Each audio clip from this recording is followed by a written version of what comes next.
सादर जय जिनेन्द्र। श्री महावीर शासन जैनागम ग्रंथमाला नाया धम्म कहाओ। तीसरा अध्ययन अंड उत्क्षेप पद। भंते, यदि श्रमण भगवान महावीर ने ज्ञाता धर्म कथा के दूसरे अध्ययन का यह अर्थ प्रज्ञप्त किया है, तो भंते ज्ञाता के तीसरे अध्ययन का उन्होंने क्या अर्थ प्रज्ञप्त किया है। जम्बू उस काल और उस समय चंपा नाम की नगरी थी। वर्णक, उस चंपा नगरी के बाहर ईशान कोण में सुभूमि भाग नाम का उद्यान था। वह सब ऋतुओं में होने वाले फूलों और फलों से समृद्ध, सुरम्य तथा नंदनवन के समान सुखकर, सुरभित और शीतल छाया से युक्त था।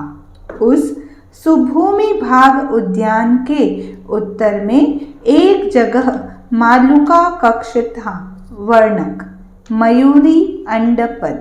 वहां एक वन मयूरी ने 2 अंडे दिए। वे अंडे पुष्ट गर्भ के पश्चात कालक्रम से उत्पन्न चावलों के आटे से बनी पिंडी जैसे उजले, निर्व्रण, निरूपहत और बंद मुट्ठी जितने बड़े थे।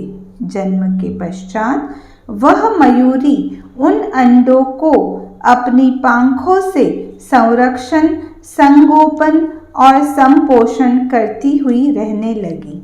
सार्थवाह पुत्र पद। उस चंपा नगरी में 2 सार्थवाह पुत्र रहते थे, जैसे जिन दत्त पुत्र और सागर दत्त पुत्र। वे सहजात, सह संवर्धित, सह पांशुक्रीडित, सह विवाहित, एक दूसरे में अनुरक्त, एक दूसरे का अनुगमन करने वाले, एक दूसरे की इच्छा का अनुवर्तन करने वाले और एक दूसरे की आंतरिक इच्छा को पूर्ण करने वाले थे। वे अपने करणीय कार्यों को एक दूसरे के घर संपादित करते हुए रहते थे। किसी समय एकत्र, सम्मिलित, समुपागत, सन्निषण्ण और सन्निविष्ट उन सार्थवाह पुत्रों के मध्य परस्पर इस प्रकार का वार्तालाप हुआ। देवानुप्रियो, हमारे सामने सुख या दुख, प्रव्रज्या या विदेश गमन, कोई भी प्रसंग आता है तो हमें मिलजुल कर एक साथ उसको पार करना है। इस प्रकार उन्होंने परस्पर प्रतिज्ञा स्वीकार की। स्वीकार कर अपने अपने कार्यों में संप्रयुक्त हो गए। देवदत्ता गणिका पद। उस चंपा नगरी में देवदत्ता नाम की गणिका रहती थी। वह आढ्य, दीप्त और विख्यात थी। उसके भवन, शयन, आसन, यान और वाहन विस्तीर्ण और विपुल थे। उसके पास प्रचुर धन और प्रचुर सोने चांदी थे। वह अर्थ के आयोग प्रयोग में संप्रयुक्त और भक्तपान का प्रचुर मात्रा में वितरण करने वाली थी। 64 कलाओं में पंडित, 64 गणिका गुणों से युक्त, 29 विशेषों में रमण करने वाली, 21 रति गुणों से प्रधान और पुरुषों को आकर्षित करने वाले 32 गुणों में कुशल थी। उसके सुप्त 9 अंग जागृत हो चुके थे। वह 18 प्रकार की देशी भाषाओं में विशारद थी। उसका सुंदर वेश श्रृंगार घर जैसा लगता था। वह औचित्यपूर्ण, चलने, हंसने, बोलने और चेष्टा करने में, विलास में, लालित्यपूर्ण संलाप में निपुण और समुचित उपचार में कुशल थी।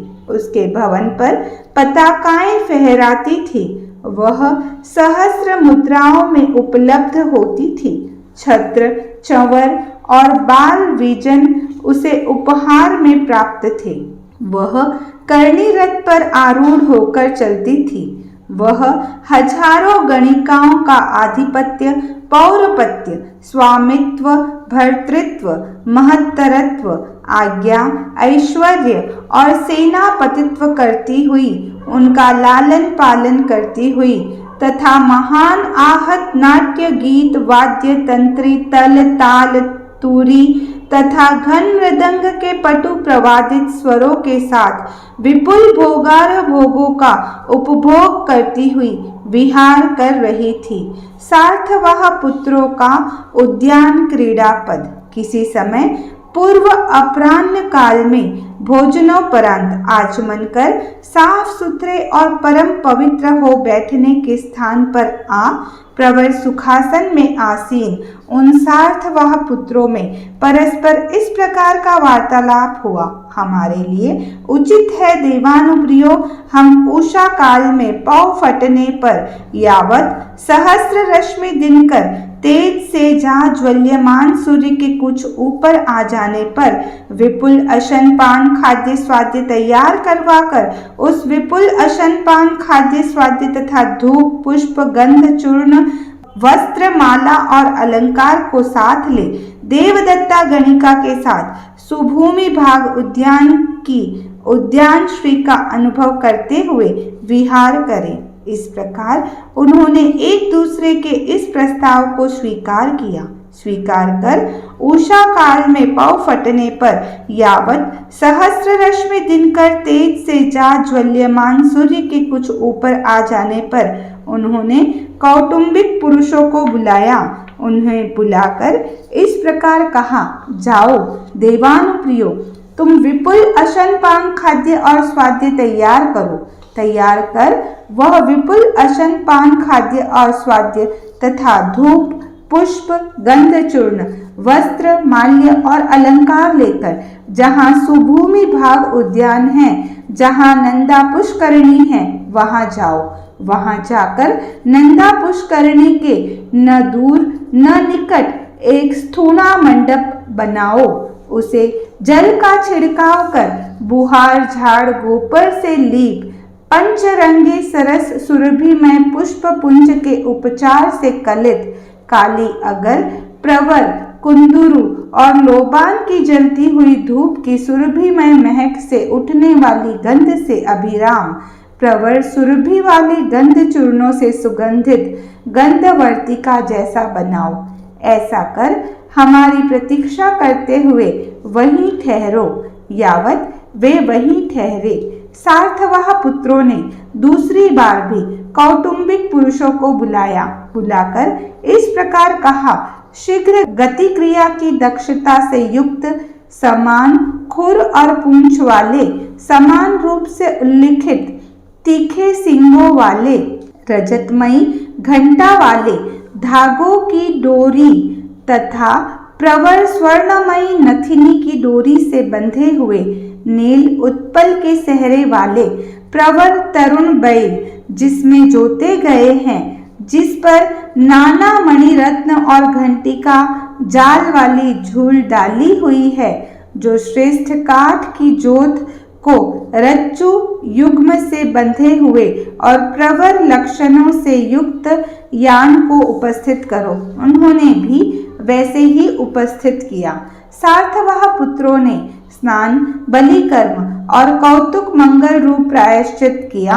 अल्प भार और बहुमूल्य वाले आभरणों से शरीर को अलंकृत किया। यान पर आरूढ़ होकर जहाँ देवदत्ता गणिका का घर था वहां आए। वहां आकर यान से उतरकर देवदत्ता गणिका के घर में प्रवेश किया। देवदत्ता गणिका ने उन सार्थवाह पुत्रों को आते हुए देखा। देखकर हृष्ट तुष्ट हो आसन से उठी। आसन से उठकर 7-8 पांव आगे गई।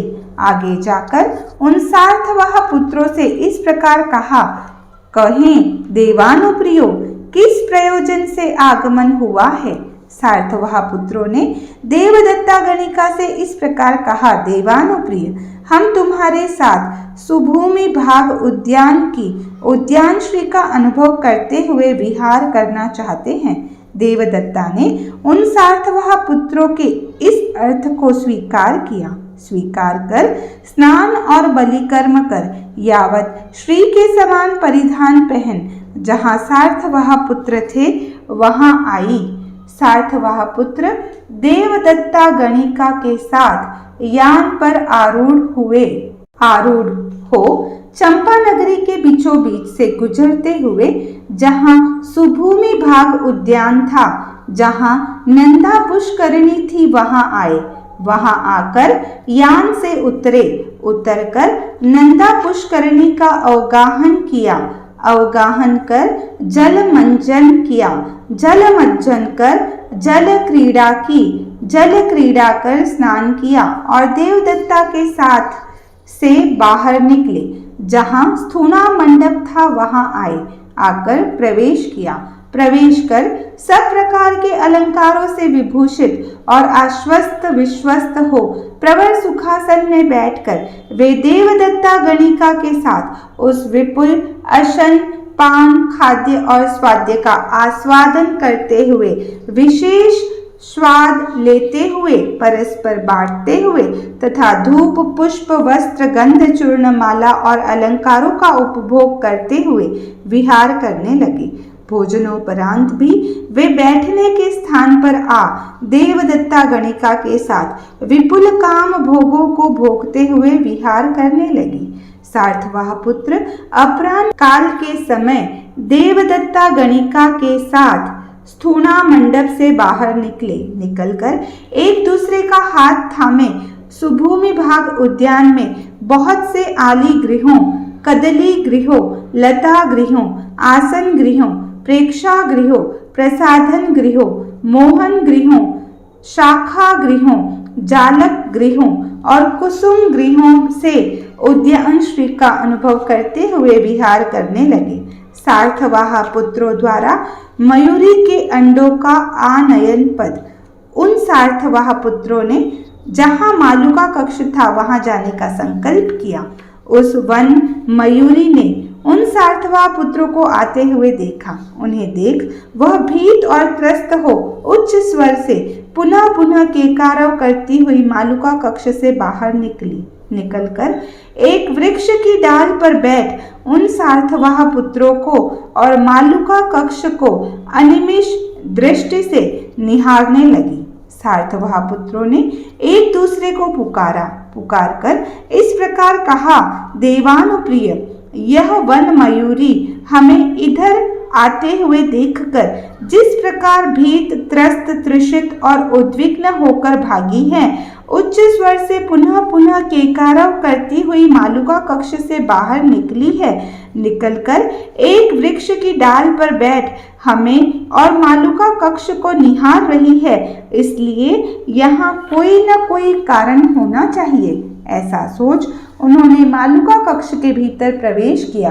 वहां उन्होंने पुष्ट गर्भ के पश्चात काल क्रम से उत्पन्न चावलों के आटे से बने पिंडी जैसे उजले, निर्व्रण, निरुपहत और बंद मुट्ठी जितने बड़े दो मयूरी अंडों को देख एक दूसरे को पुकार कर इस प्रकार कहा, देवानुप्रियो, हमारे लिए उचित है हम इन वन मयूरी के अंडों को अपनी जाति संपन्न मुर्गियों के अंडों के साथ रख दें। ऐसा करने से वे जाति संपन्न मुर्गियां इन अंडों को और अपने अंडों को अपनी पाखों से ढककर उनका पालन और संगोपन करती हुई विहार करेंगी। इन अंडों से निष्पन्न दो मयूरी के बच्चे हमारे खिलौने बन जाएंगे।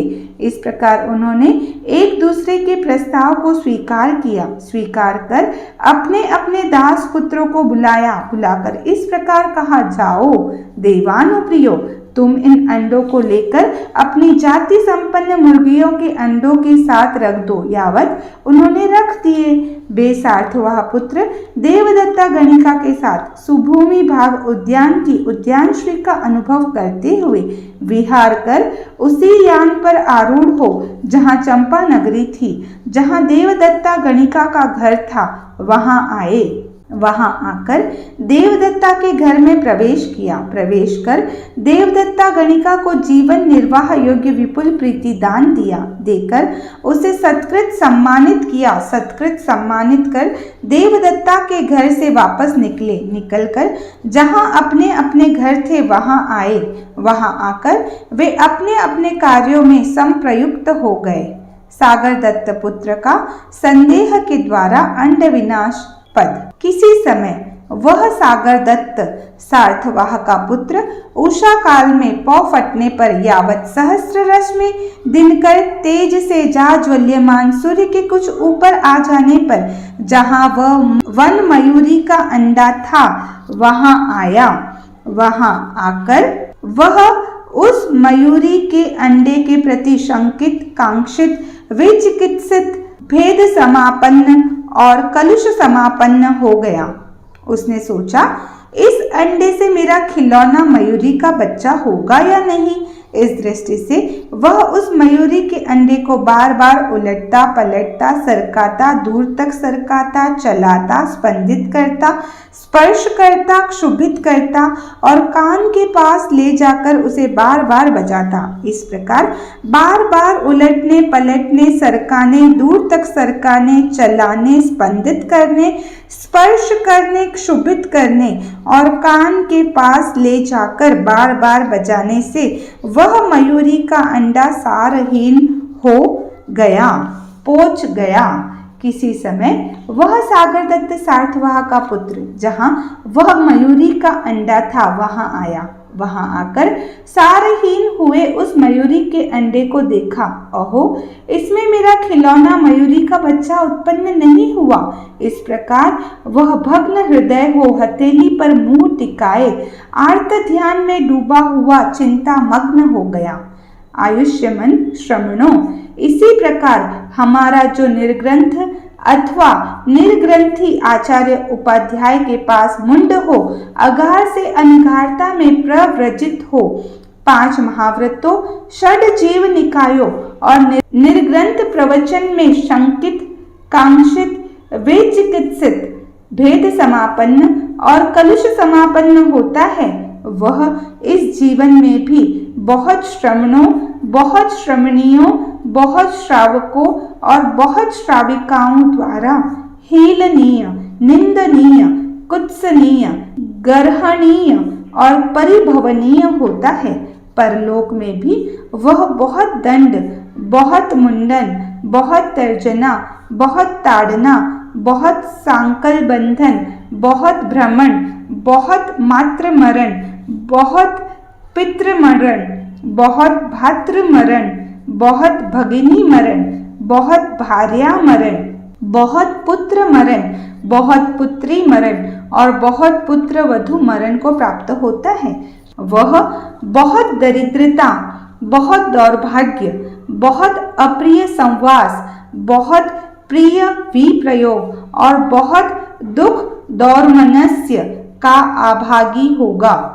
वह अनादि अनंत प्रलंब मार्ग तथा 4 अंत वाले संसार रूपी कांतार में पुनः पुनः अनुपरिवर्तन करेगा। जिन दत्त पुत्र की श्रद्धा से मयूर उपलब्धि पद। वह जिन दत्त पुत्र जहां वह मयूरी का अंडा था वहां आया। वहां आकर उस मयूरी के अंडे में निशंकित हो, इस अंडे से मेरा खिलौना मयूरी का बच्चा होगा, यह स्पष्ट है। ऐसा सोच वह उस मयूरी के अंडे को न बार बार उलटता है, न पलटता, न सरकाता, न दूर सरकाता, न चलाता, न स्पंदित करता, न स्पर्श करता, न क्षुभित करता और न कान के पास ले जाकर उसे बार बार बजाता। तब न उलटने यावत न बजाने के कारण यथा काल यथा समय वह मयूरी का अंडा फूटा और उससे मयूरी का बच्चा उत्पन्न हुआ। उस जिनदत्त पुत्र ने उस मयूरी के बच्चे को देखा। उसे देख हृष्ट तुष्ट हो मयूर पोषकों को बुलाया।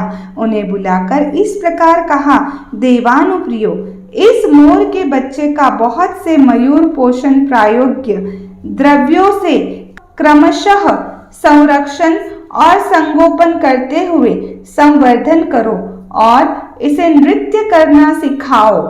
उन मयूर पोषकों ने जिनदत्त पुत्र से इस अर्थ को स्वीकार किया। उस मोर के बच्चे को हाथ में उठाया, जहां अपना घर था वहां आए। उस मोर के बच्चे का बहुत से मयूर पोषण प्रायोग्य द्रव्यों से क्रमशः संरक्षण और संगोपन करते हुए संवर्धन किया और उसे नृत्य करना सिखाया। वह मोर का बच्चा शैशव को पार कर विज्ञ और कला का पारगामी बन यौवन को प्राप्त हो लक्षण और व्यंजन की विशेषता वाला मान, उन्मान और प्रमाण से परिपूर्ण पक्ष और मयूरांग कलाप वाला सैकड़ों चंद्रों से युक्त रंग बिरंगी पांखों वाला नीलकंठ नर्तनशील हो एक चुटकी बजाते ही अनेक सैकड़ों प्रकार के नृत्य और सैकड़ों प्रकार के केकारव करता हुआ विहार करने लगा। उन मयूर पोषकों ने उस मोर के बच्चे को शैशव को पार कर यावत सैकड़ों प्रकार के केकारव करते हुए देखकर उस मोर के बच्चे को हाथ में उठाकर जिनदत्त पुत्र को सौंप दिया। उस मोर के बच्चे को शैशव को पार कर यावत सैकड़ों प्रकार के केकारव करते हुए देखकर हृष्ट तुष्ट हुए सार्थवाह धारक जिनदत्त पुत्र ने उन मयूर पोषकों को विपुल जीवन निर्वाह योग्य प्रीतिदान दिया। प्रीतिदान देकर उन्हें प्रति विसर्जित कर दिया। जिनदत्त के द्वारा एक चुटकी बजाते ही वह मोर का बच्चा अपनी गर्दन को पूंछ की भांति टेढ़ा कर अपांग की श्वेतिमा को प्रदर्शित करता हुआ पंखों को फैला, चंद्रक युक्त कलाप को ऊपर उठा, सैकड़ों प्रकार के केकारव करता हुआ नृत्य करने लगा। वह जिनदत्त पुत्र उस मोर के बच्चे के कारण चंपा नगरी के दोराहों, तिराहों, चौराहों, चौकों, चतुर्मुखों, राजमार्गों और मार्गों में सैकड़ों, हजारों और लाखों के दाव जीतता हुआ विहार करने लगा। आयुष्यमान श्रमणों, इसी प्रकार हमारा जो निर्ग्रंथ अथवा निर्ग्रंथी आचार्य उपाध्याय के पास मुंड हो, अगार से अनगारता में प्रव्रजित हो, 5 महाव्रतों, 6 जीव निकायों और निर्ग्रंथ प्रवचन में निःशंकित, निःकांक्षित, निर्विचिकित्सित रहता है, वह इस जीवन में बहुत श्रमणों, बहुत श्रमणियों, बहुत श्रावकों और बहुत श्राविकाओं द्वारा अर्चनीय, वंदनीय, नमस्करणीय, पूजनीय, सत्करणीय, सम्माननीय, कल्याण, मंगल, देव, चैत्य और विनय पूर्वक पर्युपासनीय होता है। परलोक में भी वह बहुत हस्तछेदन, कर्णछेदन, नासाछेदन तथा इसी प्रकार हृदय उत्पाटन, वृषण उत्पाटन और फांसी को प्राप्त नहीं करेगा और वह अनादि अनंत प्रलंब मार्ग तथा 4 अंत वाले संसार रूपी कांतार का पार पा लेगा, मुक्त हो जाएगा। निक्षेप पद जम्बू। इस प्रकार धर्म के आदिकर्ता तीर्थंकर यावत सिद्धि गति नाम वाले स्थान को संप्राप्त श्रमण भगवान महावीर ने ज्ञाता के तीसरे अध्ययन का यह अर्थ प्रज्ञप्त किया है। ऐसा मैं कहता हूँ। ओम अरहम।